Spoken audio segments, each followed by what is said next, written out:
ओम शांति। आज का जो विषय दिया गया है, अखंड महादानी कैसे बने। आज की वाणी सबने सुनी, सुबह को बहुत अच्छी वाणी थी। तो सुनते हुए संकल्प चला कि बाबा ने बहुत अच्छी तरह पहले स्पष्ट कर दिया है, दानी बनना है।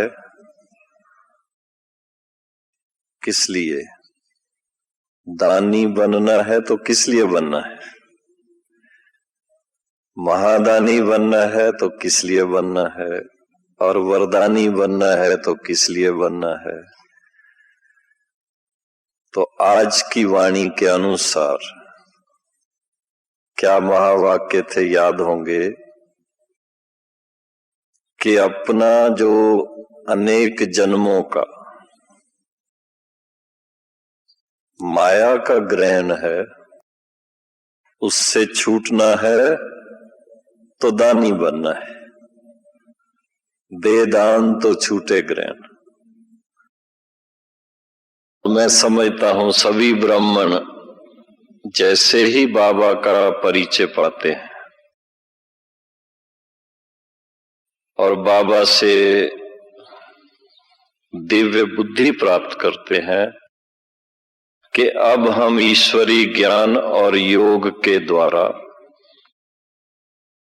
फिर से मनुष्य से देवता बनने के लिए ये पढ़ाई पढ़ने के लिए पहुंच गए हैं,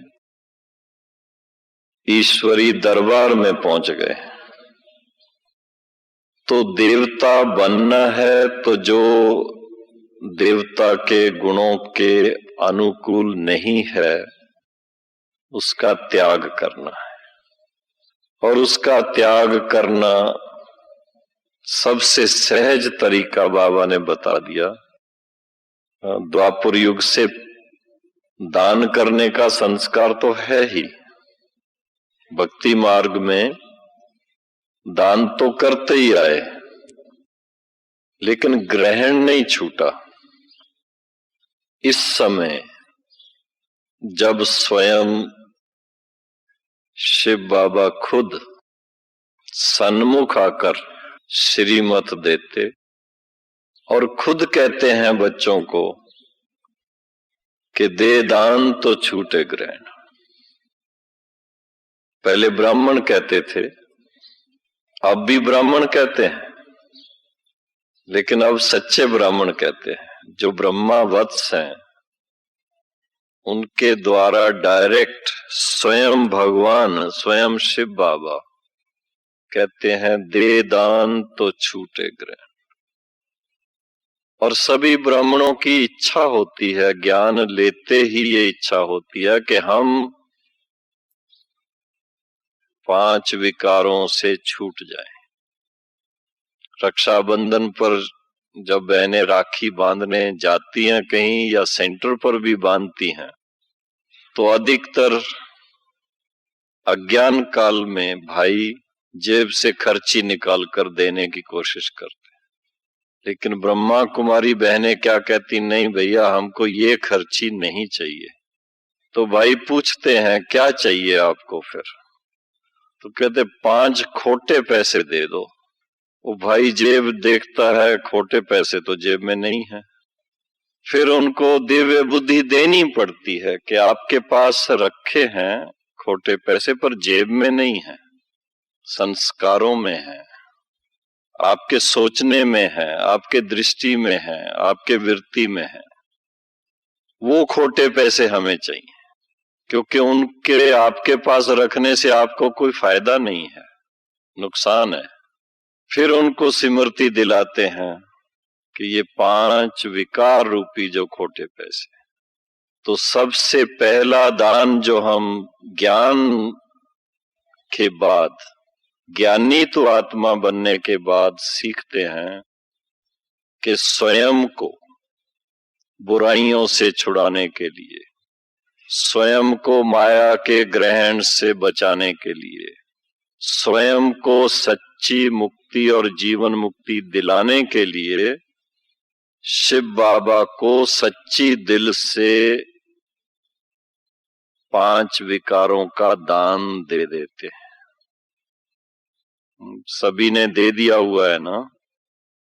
और दान देने से कैसे छूट जाते हैं, मुक्त कैसे हो जाते हैं, ये सभी को पता है कि जब कोई चीज दान दे दी जाती है उस पर अपना हक नहीं रहता है। फिर दान देने के बाद वापस नहीं लेते हैं। तो बाबा हमें बीच बीच में स्मृति भी दिलाते रहते हैं कि दान दी हुई चीज जो है वापस तो नहीं ले लेते। फिर कभी तो नाराजगी नहीं हो जाती, फिर कभी तो गुस्सा नहीं आ जाता, फिर कभी तो मूड ऐसा तो नहीं बन जाता। तो वो एक प्रकार से बाबा पक्का करते हैं कि आपने जो दान दिया है उसको वापस नहीं लेना। क्योंकि बाबा के वारिस हैं तो कभी कभी भूल से ले लेते हैं। बाबा के वारिस हैं तो वारिस माना जो बाबा के पास है वो शायद समझते हैं इस पर हक तो है हमारा, पर बाबा कहता है नहीं, ये आपकी दान दी हुई चीज जो है इस पर अब आपका हक नहीं है। तो पहला दान स्वयं को मुक्ति, सच्ची सच्ची मुक्ति और जीवन मुक्ति दिलाने के लिए है। फिर इसके बाद सच्चा ज्ञान धन का जो दान है उसके देने की बात आती है। तो बाबा कहते वो दान किसको देना है? ब्राह्मणों को तो है ही वो, ब्राह्मणों के पास तो ज्ञान धन स्वयं को प्राप्त हो चुका है। ब्राह्मणों को एक दो को दान नहीं करना होता है। लेकिन जिनको अभी तक बाप का परिचय नहीं है, जो अभी तक अज्ञान नींद में सोए हुए हैं और उसके कारण ठोकरें खाते हैं, उसके कारण दुखी हैं, उसके कारण अशांत हैं, उनको ये ज्ञान धन देने की बात है। तो महादानी कौन बन सकता है? जिसने स्वयं अच्छी तरह से अपने कुंभ में कहो या बुद्धि रूपी कलश में कहो, ज्ञान अमृत को अच्छी तरह धारण किया हुआ है।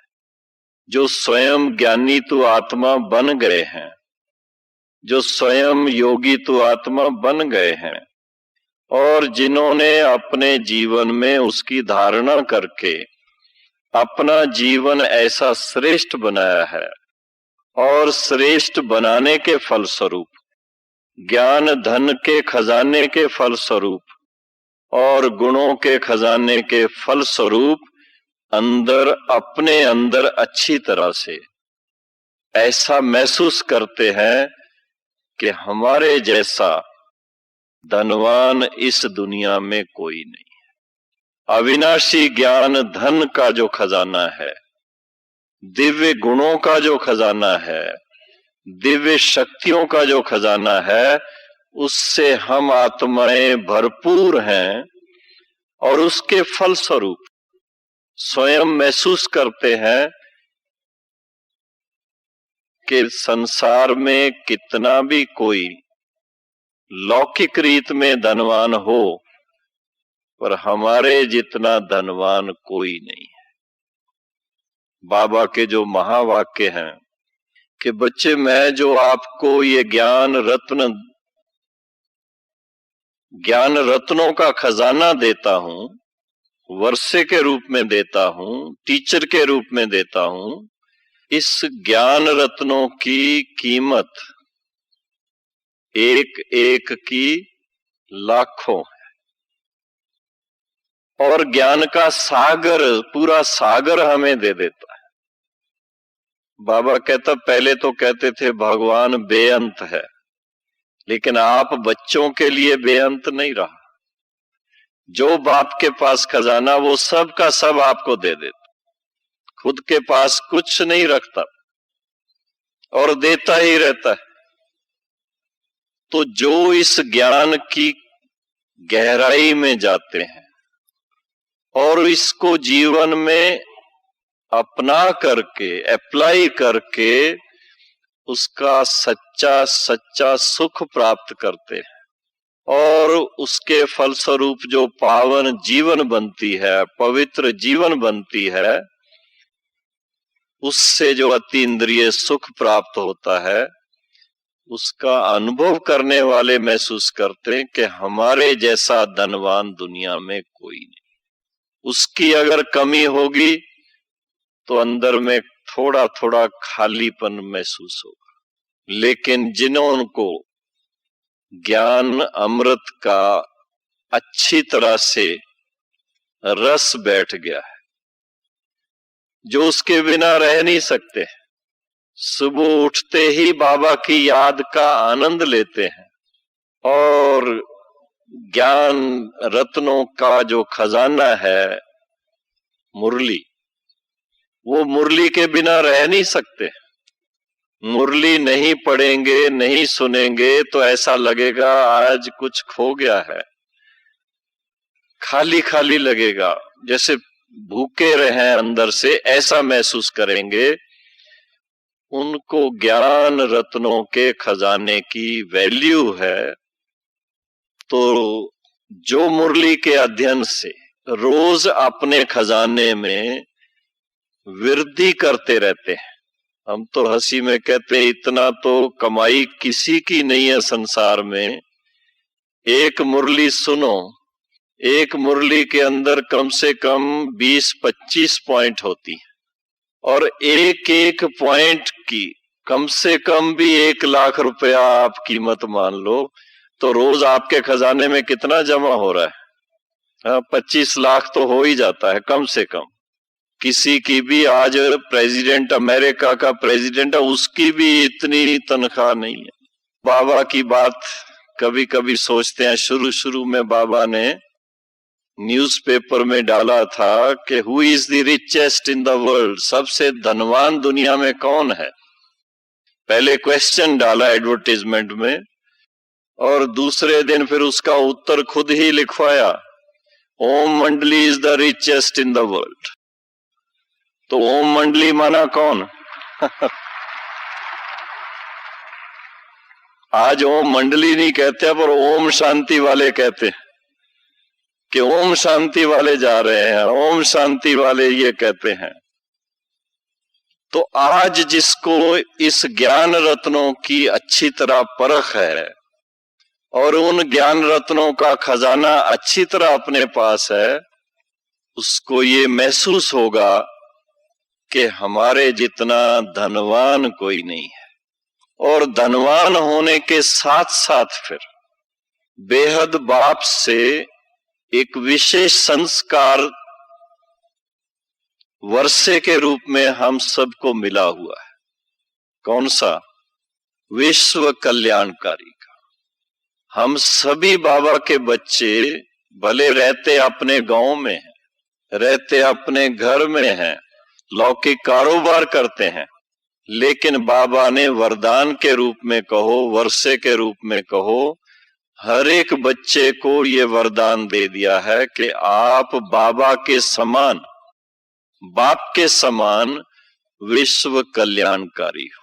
कहां पर भी बैठे हो, बाबा की याद में बैठते हैं, सारे विश्व को पावन बनाने में मदद करते हैं, ज्ञान का अध्ययन करते हैं और अपनी जीवन को श्रेष्ठ बनाते हैं, तो सारे विश्व के लिए एक एग्जाम्पल बनते हैं, एक मिसाल बन जाते हैं कि ईश्वरी जीवन क्या है, दिव्य जीवन क्या है, दैवी जीवन क्या है। मनुष्य से देवता बनने का अगर किसी से कोई सीखना हो तो ये हमारे सामने मिसाल है। और फिर इसके साथ साथ तो हर एक के प्रति शुभ भावना रहती है मन में, और शुभ भावना किस लिए? कि ये भी ज्ञान प्राप्त करें, ये भी दुखों से छूट जाएं, इनकी भी अशांति खत्म हो जाए, ये भी बाबा से अपना अधिकार प्राप्त करें, ये भी अतीन्द्रिय सुख का अनुभव करें। ऐसी शुभ भावना जो है वो सभी में नहीं रहती है दुनिया में, वो बाबा के बच्चों में रहती है, जो सच्चे सच्चे बच्चे। तो विश्व कल्याणकारी का संस्कार बाबा से प्राप्त होने के फलस्वरूप और बाबा से वर्षे के रूप में जो इतना ज्ञान धन, गुणों का धन, शक्तियों का धन प्राप्त हुआ है और विश्व कल्याणकारी होने के कारण जो सेवा का संस्कार सबके मन में आ जाता है, स्वतः ही आ जाता है कि हमारे जैसे और भाई बहने संसार में, उनको भी हम बाबा का ये धन बांटें। क्योंकि दान का संस्कार, जैसे मैंने पहले बताया, वो भक्ति से भी चला आता है। दान उसको दिया जाता है जिसको जरूरत है, जिसको कमी है और उसका महत्व है। कई प्रकार का दान करते रहे और सभी जानते भी हैं। किसी की जीवन बचानी है, आज भी ऐसे है, जीवन बचानी है तो रक्त का भी दान करते हैं और गरीब को धन का दान करते हैं। इसी तरह से शिक्षा का। लेकिन भक्ति में भी गायन है कि सब दान में श्रेष्ठ दान कौन सा है? नाम का दान कहते हैं। भगवान का नाम याद दिलाते हैं। तो नाम अर्थात परमात्मा की याद। तो इसी तरह से बाबा के बच्चों के लिए भी वर्तमान समय सबसे बड़ा दान, जो साकार बाबा के दिनों से ही हम लोगों को बहुत बाबा की जीवन को देख करके, बाबा के प्रैक्टिकल एक्टिविटी को देख करके सीखने को मिला कि बच्चे, ज्ञान का धन जो है ये सबसे श्रेष्ठ धन है और इससे मनुष्य से देवता बन जाते, इतना श्रेष्ठ है ये। इसका दान सबको, बल्कि इतने तक कि आपका जो विनाशी धन है उसको भी कन्वर्ट करो, उसको भी अविनाशी ज्ञान धन दान करने के लिए उसको इन्वेस्ट करो, उसका बीज बो।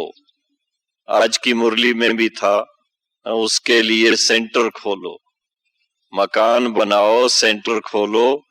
बल्कि बाबा तो इस तरह से कहते थे उन दिनों में कि बच्चे, मकान बनाने में खर्चा बहुत लगेगा, उतने खर्चे में आप एक की जगह 5 सेंटर का किराए पर लेकर के मकान 5 सेंटर खोल दो।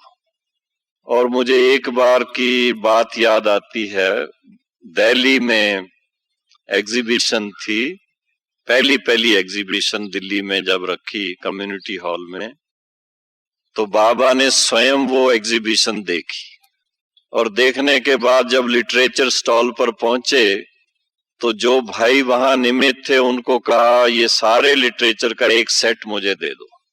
तो उस भाई ने एक एक किताब लेकर के सब इकट्ठा किया, कहा अच्छा इसका कितना हिसाब है बताओ मुझे।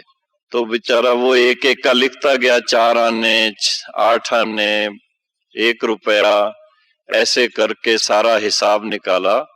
तो उसका हिसाब बना था कोई 17 रुपए कुछ पैसे।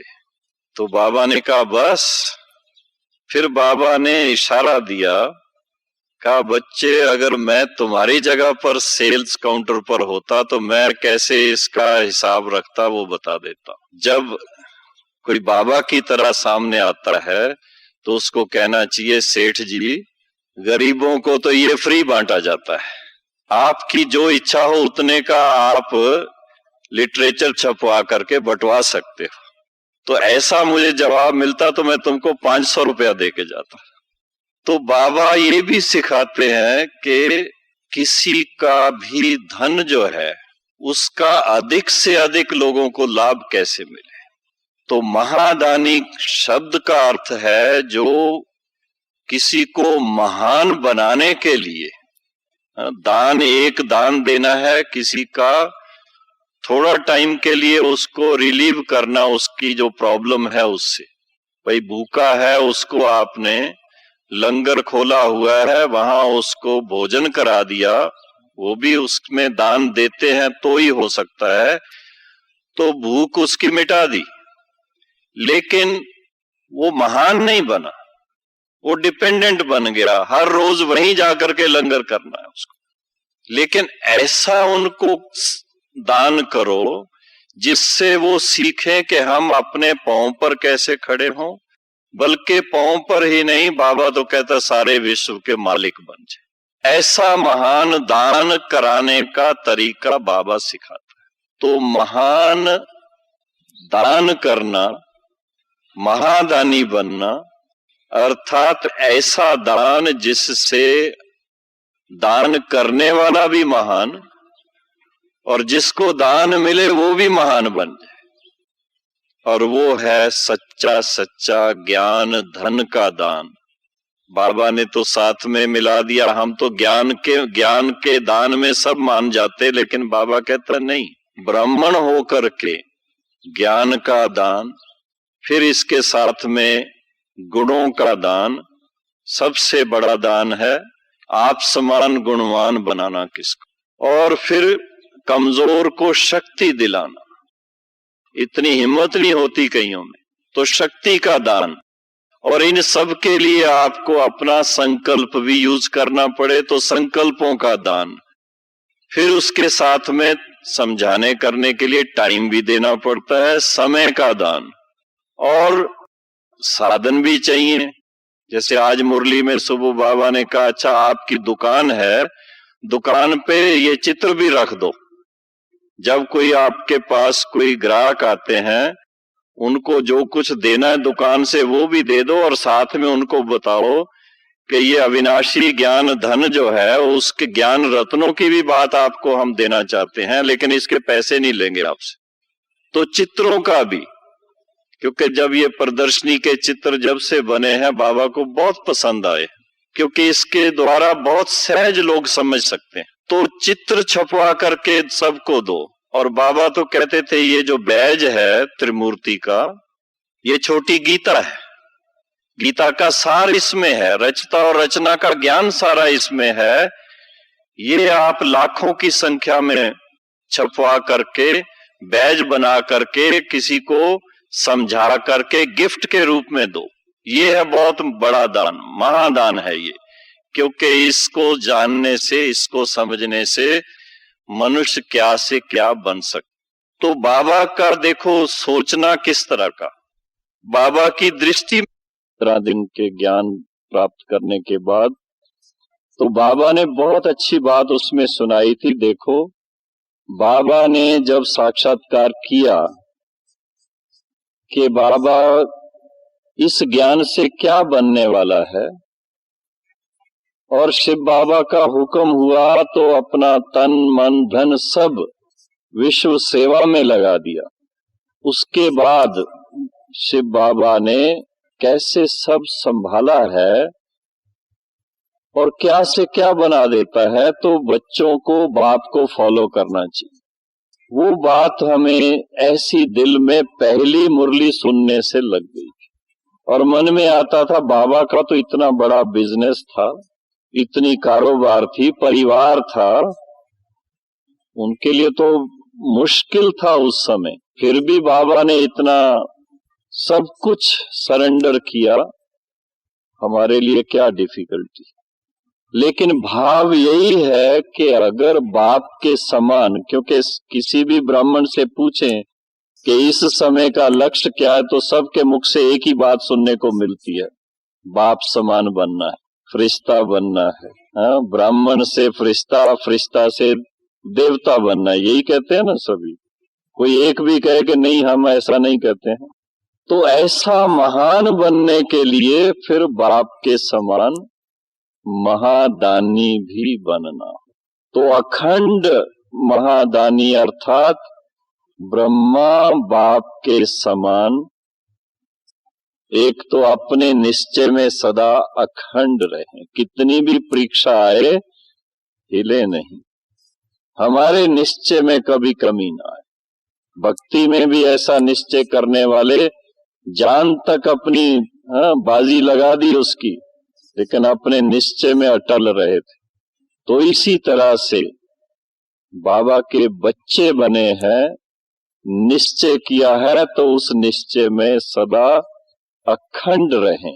बाबा का तो एक मुझे वो पत्र भी याद आता है, वाणी में भी आता था, बच्चे अखंड, अटल, निर्विघ्न, 100% पवित्रता, सुख, शांति, संपन्न दैवी स्वराज आपका ईश्वरी जन्म सिद्ध अधिकार। लेकिन वो अधिकार मिलेगा कैसे? जब ऐसे अखंड निश्चय हो, अटल निश्चय हो, और साथ में अखंड महादानी बन करके बाप के समान अपना तन, मन, धन, समय, हर समय ये स्मृति में रहे, हम विश्व कल्याण के निमित्त विश्व सेवाधारी हैं, तो वो बात सिद्ध हो सकती। तब हमेशा अपने ऊपर अटेंशन रहता है, हम विश्व सेवाधारी हैं, सारे विश्व के सामने एग्जाम्पल हैं और सारे विश्व के कल्याण के लिए निमित्त हैं। हमारे संकल्प में भी कभी किसी के लिए कोई ऐसा ख्याल ना आ जाए, कभी मुख से ऐसा शब्द ना निकल जाए जो किसी को दुख दे, बल्कि हमेशा ऐसे ही शब्द निकले जो दूसरे को भी वो बाबा के ज्ञान रत्न ही मिलते रहे, दूसरी कोई बात ना। तो उमंग उल्लास में खुद रह करके और सदा इस स्मृति में रह करके जब हम अपने तन को, मन को और धन को, जो विनाशी है, इसको भी अविनाशी सेवा के तरफ डाइवर्ट करते जाएं, लगाते जाएं, और बाबा का जो संदेश है, बाबा ने कहा बच्चे कोई एक भी आत्मा इस संसार में ना बचे जो कहे कि मुझे बाबा का संदेश न मिला। उस कार्य को पूरा करने के लिए हम सदा ही उमंग उत्साह में रहें। प्रैक्टिकल देखते हैं ना, दादियां इतनी बड़ी उम्र में, जानकी दादी को देखते हैं, बड़ी दादी को देखते हैं, दूसरी दादियों को देखते हैं, तो वो अपने शरीर की संभाल का भी इतना ध्यान नहीं, बाबा आप ही संभालता है। 80-80 में कह देते बाबा ने अपना कार्य कराना है, वो आप ही संभालेगा। लेकिन बाबा कहता नहीं, अपने डॉक्टर भी खुद बन करके अपने आप को संभालते भी चलो, लेकिन उनका एग्जाम्पल भी सामने रहता है। जैसे वो उम्र का ध्यान नहीं रखते हैं, लेकिन हर समय दिल में उनको यही रहता है, बस बाबा के ज्ञान रत्न बांटते जाएं, बाबा का संदेश सबको देते जाएं, और उसमें खुशी कितनी है। दान देने का फल प्रैक्टिकल महसूस होता है, जिसको देते हैं उसका चेहरा खिल उठता है, और जब आप किसी को देते हैं तो आपका भी चेहरा, आपका भी दिल खुश होता है। प्रैक्टिकल देखते हैं। तो बाबा हमेशा कहते हैं कि सेवा का फल कहो, दान का फल कहो, महादान का फल कहो, वरदान का फल कहो, प्रत्यक्ष फल क्या है? खुशी। और फिर इसके साथ साथ अविनाशी फल है कि एक प्रकार से आप इतनी आत्माओं को जब संदेश देते जाते हैं तो सबके दिलों को जीतते जाते, उनके दिल पर राज करते हैं जैसे। तो जब ऐसा दिलों पर राज करेंगे तो भविष्य में भी डबल सिरताजदारी बन के, विश्व के महाराजन बन करके राज अधिकारी बनेंगे। ऐसा महादानी बनने का जो बाबा ने संकल्प दिया है उसको सिद्ध करेंगे। तो ऐसा बाबा के सन्मुख आकर के इस बार यही वरदान लेके वापस जाना है। ओम शांति।